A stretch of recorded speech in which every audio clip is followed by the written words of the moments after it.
大睡日月迟，人醒黄昏时。不知岁月久，本性归心迟。这一觉睡到整个人精神涣散，心神恍惚，那从未体验过的安全感引发了山崩海啸般的疲倦。从进入这个洪荒世界开始，李长寿一直有的隐忧、担忧，被压抑下的焦虑，对未来的担心，对浪前辈被抹杀之事的警惕，不断去算计封神大劫对心神的超负和运转，此刻完全得到了释放。李长寿其实一直压力很大，在走出渡仙门之前，他只能够不断地安慰自己，无故被当蝼蚁踩的几率不是很大。走出渡仙门之后，一面想去得到更多资源强大自身，一面又担心自己的活跃会招来更多的针对。在顺利抱上大法师大腿之前，因海神教之事被卷入了龙族西方教天庭的漩涡之中，他知道自己完全是在走钢丝。好不容易借着海神教自己进入天庭，得了大法师器重，心底又有了牵挂，所处的位置也逼着自己不得不转过身凝视无量量劫。封神大劫就如深渊，圣人博弈便是其内最大的凶险。若自己离着太近，很容易就被其内的力量撕碎；若是离着太远，却是什么都不能做。不知不觉，已是走到了今日。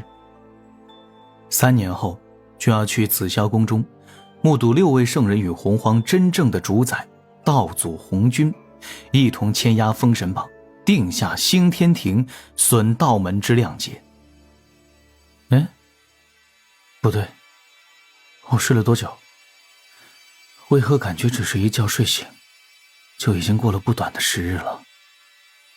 正迷糊的李长寿瞬间惊醒了过来，元神睁眼，入目就是宁静祥和的灵台世界，阴阳二气追逐嬉闹，功德金池轻轻荡漾，一缕缕纯净至极的灵气来回飘荡，灵台像是被一层先天胎膜包裹。李长寿发了一会儿愣，意识逐渐的流转通畅，又觉浑身酥软，像极了那一次凉亭枕在仙子膝前时偶然有过的舒适感，真是令受怀念啊！是不是把我自己逼得太紧了？收拾心情，李长寿慢慢的睁眼，那归西诀自行运转，玄体散发出淡淡金光，又急速隐去，入目便是太清观小庙那简单的屋顶，以及侧旁坐着的老子之背影。李长寿这才反应过来，自己刚刚因心神受太极图带来的讯息冲击太严重，直接在老师身侧睡过去了。推开身上的玄黄薄被，李长寿匆忙地站起身来，低头行礼：“老师，弟子失礼。”就听侧旁传来一声轻笑，李长寿的视线余光瞥到了在小院中打坐的熟悉身影，精神又是一振。玄都大法师不知何时已经赶了回来，大法师笑道：“老师，长庚已醒了，这次紫霄宫弟子过去也没什么用。”同去。太清老子的嗓音在2个徒弟心底响起，尔等互为照应。大法师不由颓然一叹，又抬头露出了几分故作坚强的笑容。李长寿略微推算自身，得知了自己睡了近3年这般有些荒唐的事实，又意外地发现自己的道境向前迈出了一大谨慎一点，中等步伐，真清静无为。老师，弟子去外面坐了。老子微微颔首以作回应。李长寿抱着蒲团快步去了大法师身侧，坐在大法师左手边，对大法师露出几分舒适的微笑。睡了一大觉，精神无比轻松，走路都感觉自己能飘起来。重点是换作此前的情形，李长寿发现自己不小心睡了3年，定要匆忙地追查各处情形，但是在这个小小的太清观中，在太清老师身旁，他完全没有半点紧张之感。大法师用手撞了一下李长寿，低声笑骂：“长庚，你这是怎么了？差点关键时刻掉链子。老师不想吵你，把为兄都喊回来了。若你今日还不醒，明天就是我跟老师去紫霄宫了。啊，突然就困了。是吧是吧？大法师啧啧一笑，小声嘀咕着：为兄也是这般，在老师身边只是待得久了，不知不觉的就会困倦打盹儿。师兄，玄都城近来可安否？李长寿连忙打断大法师的话语。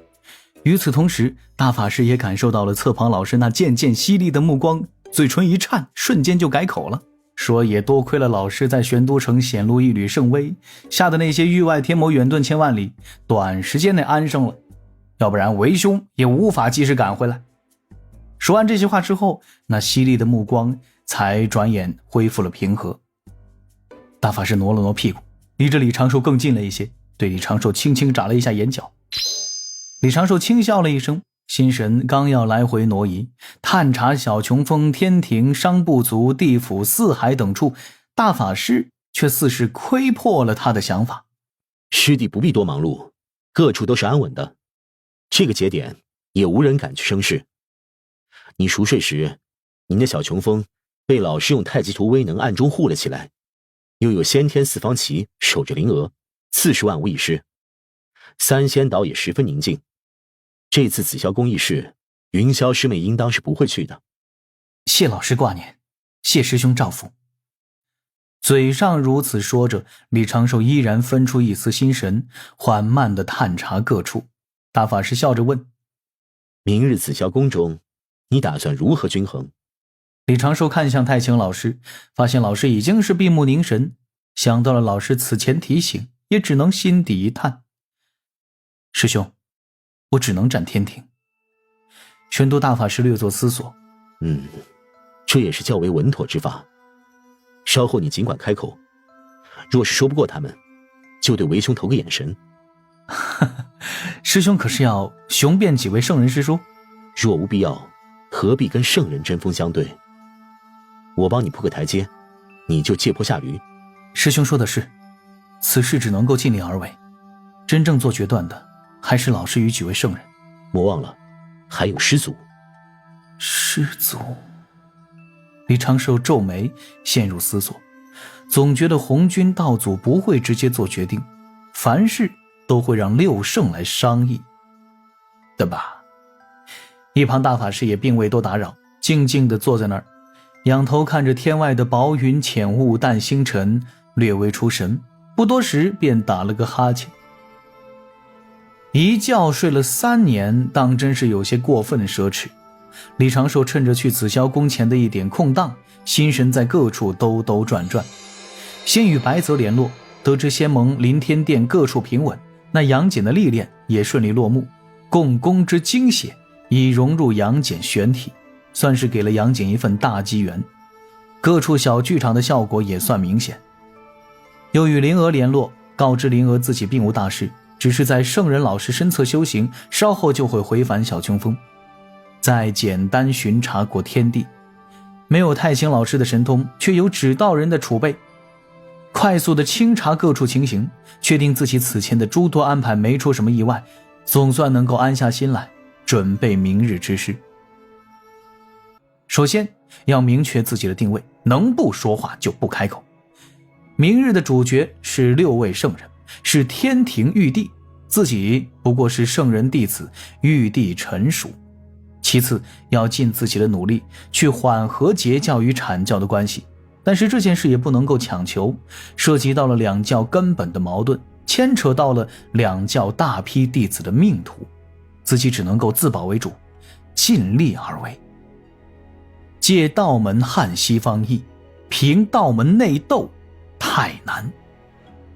李长寿细细的思索，仔细思量，得以修整的心神多了许多的思路，但他顺着每一条思路摸索下去，触碰到的都是壁垒，思前想后间，头顶轮转了一次日月星辰。李长寿的心底灵光轻闪，似是要摸到一点破局之法，耳旁却突然传来了一声轻笑：师弟，咱们该动身了。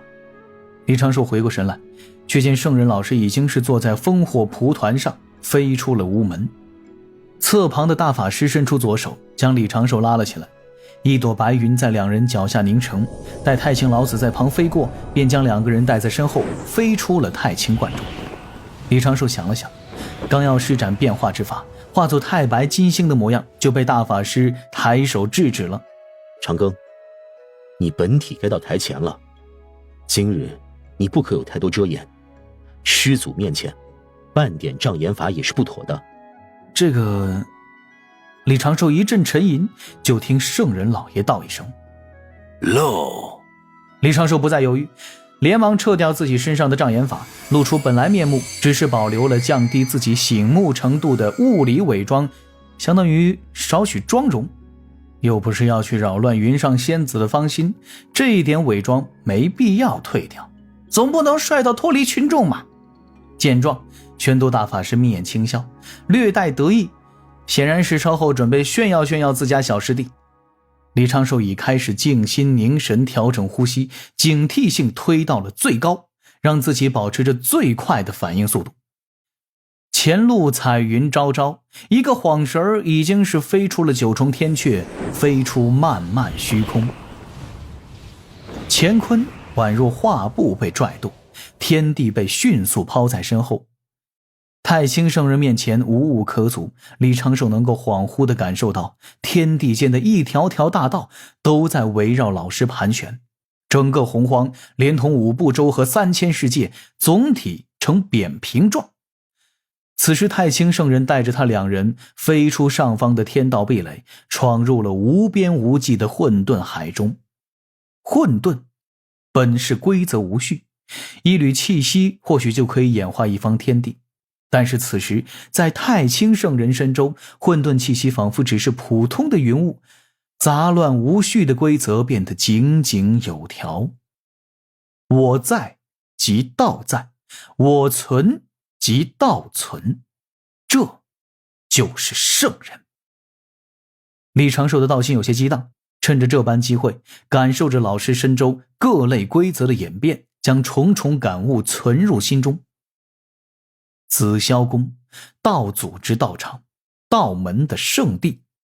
在道祖3次讲道之后，紫霄宫就引入混沌海，坐镇天道最核心，也是天道之力最强的中枢之位。李长寿正自体悟紫霄宫与天道的关联，玄都大法师轻声提醒道：到了。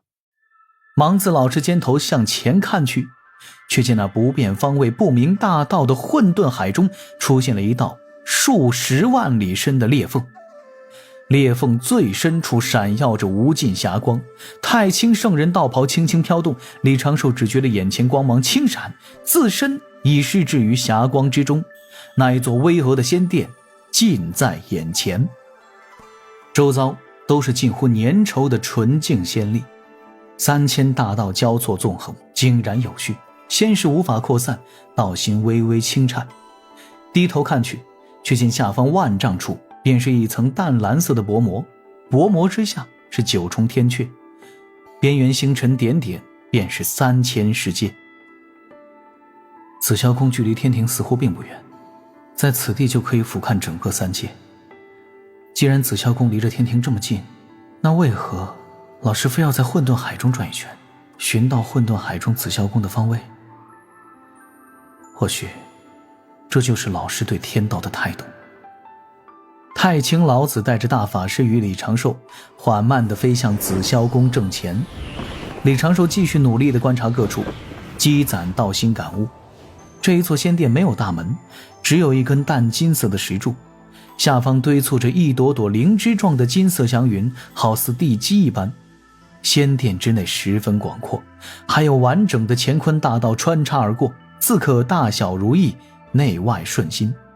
上古时，这一座仙殿曾在洪荒天地前显露3次，道祖3次讲道，贯穿了半个上古，也奠定了元神道之基，道门兴盛之初始。李长寿心里不由遐想着一幅幅画面，上古万千神魔齐聚而来，根正苗红的盘古元神所化3清高居前座，无人敢惹。身居大气运，尚未明自己有造化人族使命的女娲，与自己那尚未转世为后世人皇的伏羲联袂而来。老好人红云和面容阴沉的鲲鹏也算抢先一步，与女娲伏羲一同占了3清后的4支蒲团。意气风发的东皇太一掌托混沌钟，文质彬彬的帝俊执掌洛书河图。12祖赶来凑个热闹，却发现蒲团只有寥寥数支，还不够他们自己兄弟姐妹分的，于是傲气的一哼，扭头扬长而去。到那西方2位师兄弟入场，那时还是准圣的准提嚎啕大哭，言说自己出生的西方因道魔大战毁了灵根地基，如今太过贫瘠。又想到自己跟师兄为了西方大兴做出各种努力，却被各位道友误解，都没人能够理解他们想要造福一方的慈悲心怀。老好人红云听得顿时心动，站起身来说了一句遗恨万年的话语：要不道友你坐这儿。那准提接引得了一坐，朝着左边看，却见女娲伏羲2兄妹气运滔天，往右边看，就见是名声一样不怎么好的凶兽鲲鹏，于是凶相毕露，向前威逼一句：道友何不成人之美？让那鲲鹏窝了一肚子邪火，埋下了第3次紫霄宫讲道之后他对红云的致命偷袭。以上都是李长寿根据道门典籍记载的典故还原，可信度还是较高的。那西方2圣的鸿蒙紫气就是这般哭回来的。今天西方教2教主若是哭哭啼啼，当不必有半分意外，